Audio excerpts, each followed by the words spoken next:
Welcome to RPV City Talk on the Road. I am Liz Brown Swanson with the great mayor of Rancho, Palos, Verdes, Mayor Barbara Ferraro, and we are sitting in the gorgeous Oceanside dining room at the Trump National Golf Club in RPV. What a place to do the show. But the mayor, you just finished your mayor's breakfast right here in the dining room. So how's it going? And tell us a little bit about the breakfast you just had. Well, it's a great opportunity for all the chairs of the various committees and the commissions to come together and share information about what's going on with each of the committees and the Planning Commission. And we had the heads of all the committees here today, from Planning Commission to Public Traffic Safety, IMAC, Finance Committee. Yes, we've got quite a few volunteers. Yes. And committees and the Planning Commission. And again, to talk about topics that are hot right now in the city, issues that everybody's grappling with, city staff, the council, the volunteers, et cetera. One of the topics I'm sure that just must have come up was the fact that the city has just released a draft environmental impact report for the Portuguese landslide mitigation project. Yes. That's a big deal. The community is allowed to comment on that over the next coming weeks. So talk about that draft EIR that's out right now and what it's all about, the process, and why the community should be paying attention. Okay, well, it is important. I mean, it's required of any major project. And this, of course, has been a concern of the city ever since it was founded. The landslide began even before that, and we're now at 50 years. With the environmental impact report, you always have to produce a draft, and you can go on the city website, click on the buttons, and you can read it all. In fact, I suggest you do it online because it's over 400 pages. I think it's closer to 5. And a lot of it people probably know, but there's so much information in there that they need to really take a look at and see whether or not they want to make any comments. There will be a meeting on March the 21st. That's a regular council meeting night, but there will be the public hearing for special in-person comments from our residents. And I hope a lot of people will pay attention. Right. The city, as you said, 50 years ago, we were founded as a city, but the landslide itself was triggered in the 50s. Seven decades now that we've been wrestling with the impacts of that landslide. As again, we always bring up driving PB Drive South alone, the bumpy road where the city's putting out $1 million a year just to keep repairing that road. This obviously needs to be addressed. And the EIR is looking at the environmental impact of the project itself to mitigate the slide, correct? Yes. So the process is still taking a bit of time, and but it's been 70 years, so. I know, and I think some people think, well, it's been so long and it'll keep being okay and you can just keep repairing the road. But it has really come down to we can no longer do nothing. There has to be some kind of mitigation. Okay. And one of the secrets to the mitigation is how we get rid of the water, both the surface water and groundwater. And that's part of what the draft EIR describes. And hopefully, you know, everybody wants to protect the environment, and we certainly do. And one of the things, the potential things, is that the sewer is above ground at that point. If there were to be a significant event and change the contours of the ground, and it could possibly cut off the traffic. Right. And that is a flow area from the south side of the peninsula around to Redondo Beach, and it would be catastrophic to have to go around to get to the other side of the hill.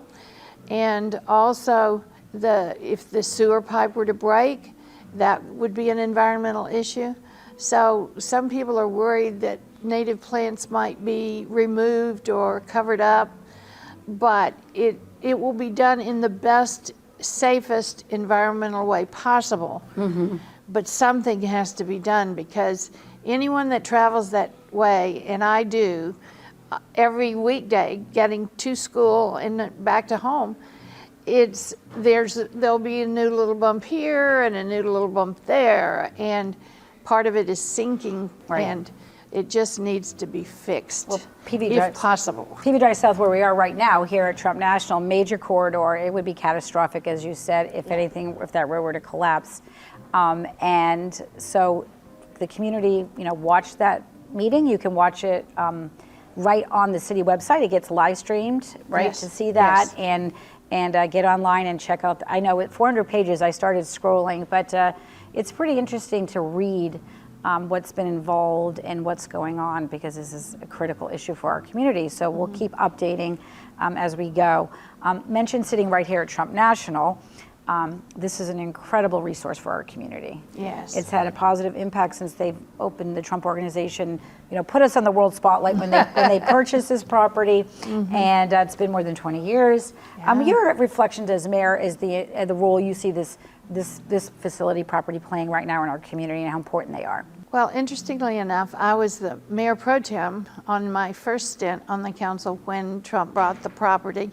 And I remember coming here and sitting at the table with him when he hosted a leaders council breakfast.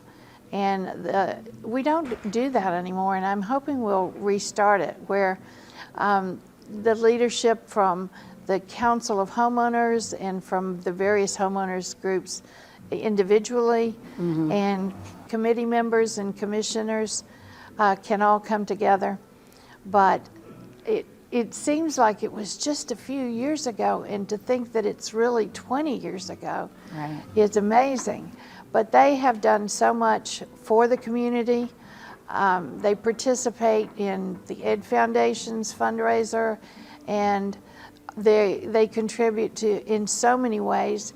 And then we have this beautiful restaurant to come to, and the golfers, it's so gorgeous. I mean, except maybe for today when it is raining and windy. Right, we're sitting here, it's February 24th during this peak rainstorm right now, but as we look out the window and we oversee, you can't see Catalina right now, but normally you can from this dining room. But Founders Park is down below, the city's Founders Park, which is really very, very important, but also at this time, as our city celebrates 50th, right, to come here and visit the park. And I was talking to some of the staff, and there's thousands of people that are visiting this property every week. Yes. Whether you're here to eat, golf, walk, hike. There is public access as well, right? Because that was part of the conditions for approval. Yes. So there's public parking and public access, as well as golf, and of course it's a revenue source for the city as well. Yes, I think the city is generating about $60,000 a month, I was told by staff, right, that is from the golf fees alone. I mean, they have a few hundred golfers out here almost every day. And it's an incredible course, right, where you get the ocean views and Pete Dye design, so it's a tricky course, but I don't golf, I don't know. I think that's maybe one of the things that excited Trump the most when he purchased it, was the incredible vista. Correct. It's beautiful, beautiful. One thing that we mentioned about people coming here on the property to hike, the incredible public trail system, we know that there is a trailhead that has an issue right now that's been closed. It's the Catalina Trail due to the topography and issues with the geology. And can you give an update to the community about what's going on with the trail? Unfortunately, you can't use that right now, but we have to put safety first. So the city is working on the possibility of getting that fixed. As long as safety is an issue, though, it will stay closed. Right. It's the ocean all part of the Ocean Trails Reserve. And I do hike down here almost daily because I live in the neighborhood, and sometimes you forget, you get to that and like, oh, I have to turn around, but there's so many options to do that. So but they're working views on from it. everywhere, and just the serenity of the site is amazing. Yes. We also, when you walk the property, you see by the driving range, there's the homes that are going to be going in eventually. Can you give us an update for people driving by PV Drive South and they see construction going on still with the homes? Do you know what's happening with that? Well, they've gotten the permits that they need to build a few homes here. And, you know, they're going to be gorgeous. And they are geared to be set down so that they are not going to block views, because of course that's one of the major requirements of the property, is not to impair any of the views from the local residents that are here already. Well, I can't believe that this has been here for now over 20 years, right? And I know. operating as a golf course and a great resource for all of us. And they even do tea here and all the kinds of neat little. So go on the website too if you want to find out what's happening here. And there are a lot of weddings here too. Yes, yes. Many couples and life events, and it's always something exciting. I think I was told tomorrow there's going to be a fundraiser for one of our local schools, so giving back always to the community. We're going to travel down the coast near Ferraro to the Point Vicente Lighthouse. That lighthouse was on the city last meeting's agenda as our city continues to pursue the goal of obtaining the lighthouse property and also the other U.S. Coast Guard property near City Hall called Battery Barns. Tell us about what's going on with the this goal of the city and the lighthouse. Well, obviously we would like to acquire it, especially if the Coast Guard continues with its plan to surplus the property. We hope we'll get first dibs at it. We're working with some of our national representatives, and we'll just have to see how it goes. Right. I know at the council meeting on the 21st, council authorized you as mayor to sign a letter to send to the Coast Guard and federal leaders about that issue to see if, as they look at divesting or divestiture, Yes. that they would consider. And what would be the vision of obtaining that property? It would just be part of obviously our beautiful big picture. Yeah, and to integrate it into the PVIC city site, you know, a city administrative site as well. Those properties, the Lighthouse, they had stopped giving tours for a while during COVID, and they've started those back up, the monthly Lighthouse tours, and we want the community to know that on Whale of a Day, April 15th, the tours will be back up. I know, that's really exciting. Very good. Well, they're great for kids and adults as well. If you've never taken a tour of the Lighthouse, I really encourage people to go for it on Whale of a Day. Yes. I've been fortunate enough to walk those lighthouse stairs a couple times, including when they removed the authentic lens that was in there and put it over at the interpretive center. Oh, wow. I was part of that when they dismantled it and built it. That lens is phenomenal, the Fresnel lens. So all this excitement. And because we're talking about the interpretive center now as being the property right there with the lighthouse, the interpretive center also was part of the topic of discussion at the 21st City Council meeting, as there was a proposal to possibly put a history museum right adjacent to the property. Can you tell the community what was going on with this proposed history museum, which is now at this point, you know, been put aside for now, at least by the council? Well, there seem to be two sides to this. The Historical Society has tried to find a site for a history museum of the area. And one of the problems as I see it is that it would be a history museum for the entire peninsula, and yet we don't really have any buy-in or participation by the other three cities. And that means that the entire burden of running it would be on RPV. I think the biggest problem with the agenda item from the last meeting was that we didn't have enough information, enough detail to really know what we were getting into. It was just a proposed rendering of a building that would be on the PVIC site, back off from the current building. The docents support the History Museum, but they're not interested in staffing it because they already have pretty much what they can handle within their organization as docents of the Interpretive Center and also docents for the hikes that they do. So there just wasn't, I think, enough detail because the donor was willing to, as I understand it, pay for the building. But there again, we don't really know what kind of building, how big it would have been, how much it was going to cost and did they really have that much money. But then the city would have to take over ongoing expenses for city staff and the utilities and other maintenance in perpetuity. Yeah. And so that would have to be considered in our budget, and there just wasn't enough detail. So Right. we voted at this time to receive and file the report, and if they continue to pursue it and can provide more detail, then it might be considered again. Well, we're going to move on now to talking about other issues that have been coming before the council during the month of February. Wildfire protection for the community is constantly, number one goal is public safety. The issue came up about what's going on with insurance coverage for homeowners and rates and just affordability, availability.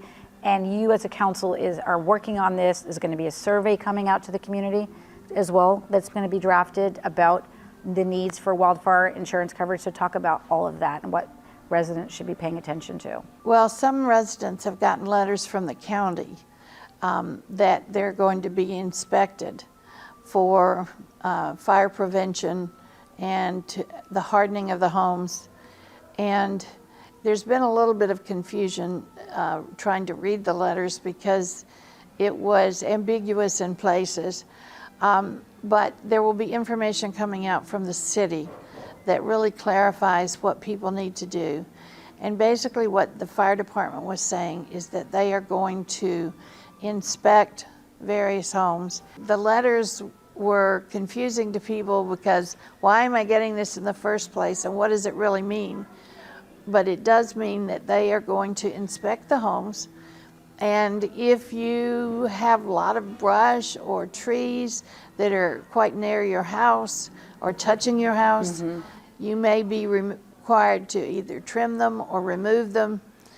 And we are hoping to get a list from the staff for publication to the residents about what plants could be planted in the area around homes that would be drought tolerant and not fire explosive, so to speak. Right. Yeah.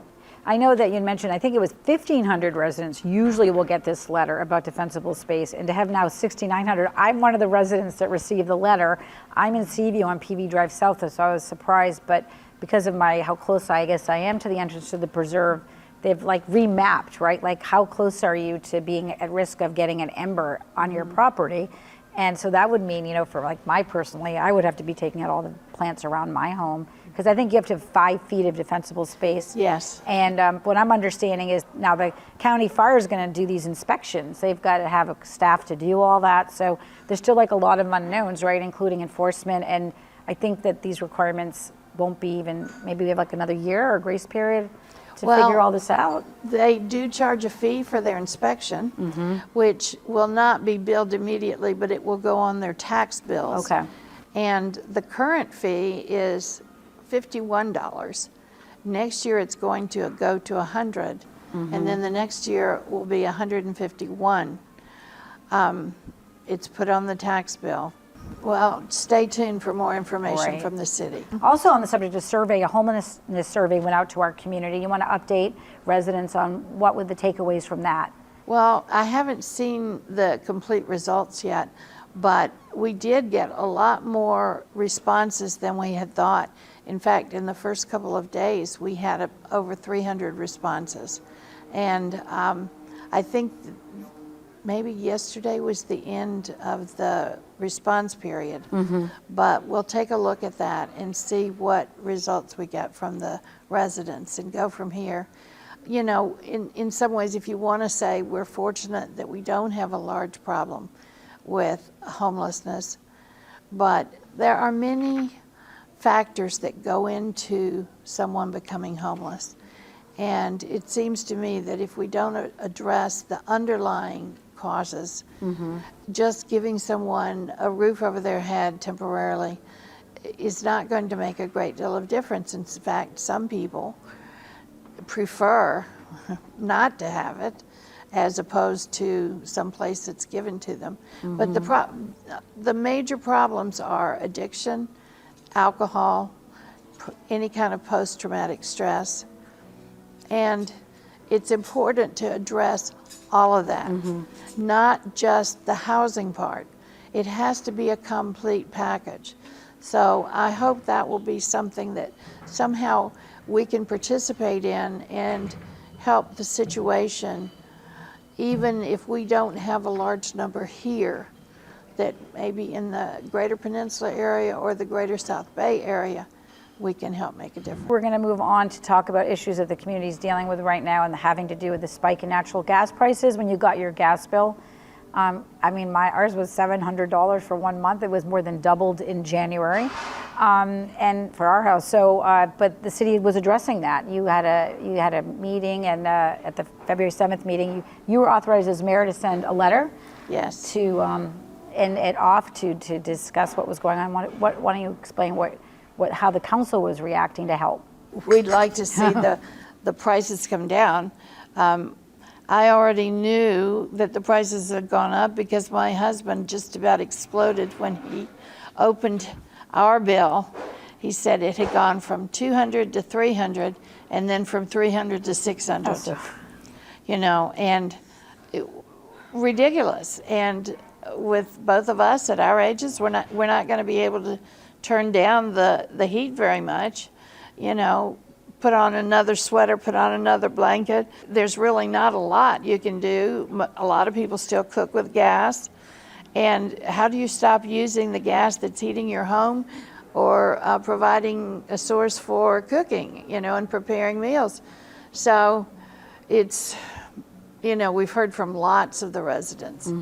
And they tell us that, you know, a gentleman from the gas company did come to the meeting. I'm not sure whether that means he's going to be responsive, if the company's going to be responsive. Right, he did mention the spokesperson for Southern California Gas was that, you know, first of all, 90% of natural gas they import from out of state. That the prices were up 300% for them, right? That was sort of like that's what they're blaming it on. Yes. And unprecedented cold temperatures. This has been unbelievably cold winter for all of us. But yes. I think the highlight was, I'm hoping, he said the bills will start to come back down. That's what he said. Okay. So we shall see. So you're looking out for the residents. We only have a few minutes left here. So we're going to just quickly wrap it up with any final mayor's announcements. And also, we always want to promote what's coming up, like Whale of a Day. And April 15th. And then the nature hike is the next thing for the city's 50th at Del Cerro on March 18th. So give those events, those plugs, and anything else we can wrap up with. Okay, on March 18th, there's going to be a special 50th anniversary walk starting at Del Cerro near the donor's plaque. And there are going to be events all the way along until the gala, which is going to happen in September. This is our 50th anniversary year. Hard to believe, from 1973 to 2023. But also, Whale of a Day. Put this on your calendar now. It's so fun. It's so fun for the kids. It's fun for the adults, you know. And there's a silent auction that the docents run. There's so much food. I know I'll be seeing you at all these events. You're not missing anything. And as we say, we're celebrating 50th. I do think it's important that we can also mention one more event, and that is your student from one of your Spanish students at PD High came to the council meeting, and I don't think there was any dry eyes in the room talking about his story of losing his dad to leukemia, and there's a fundraiser. Tell the community about this. All right, his name's Chris Gastelum, and when he lost his father to cancer when he was still a younger teen, he decided he wanted to do something to help other kids that were experiencing the same thing with family members being ill, and also to just help possibly find a cure. And so he's partnered with the Leukemia and Lymphoma Society to have an event at Averill Park on Saturday, March the 4th, from 12 to 3 p.m. This is the flyer, and his goal is to raise $50,000 between now and the end of this campaign. And anyone that wants to help can go to Teen Visionaries. It's called right here. It says Student Visionaries for the Leukemia and Lymphoma Society. His name is Chris Gastelum, and it's Together Against Cancer.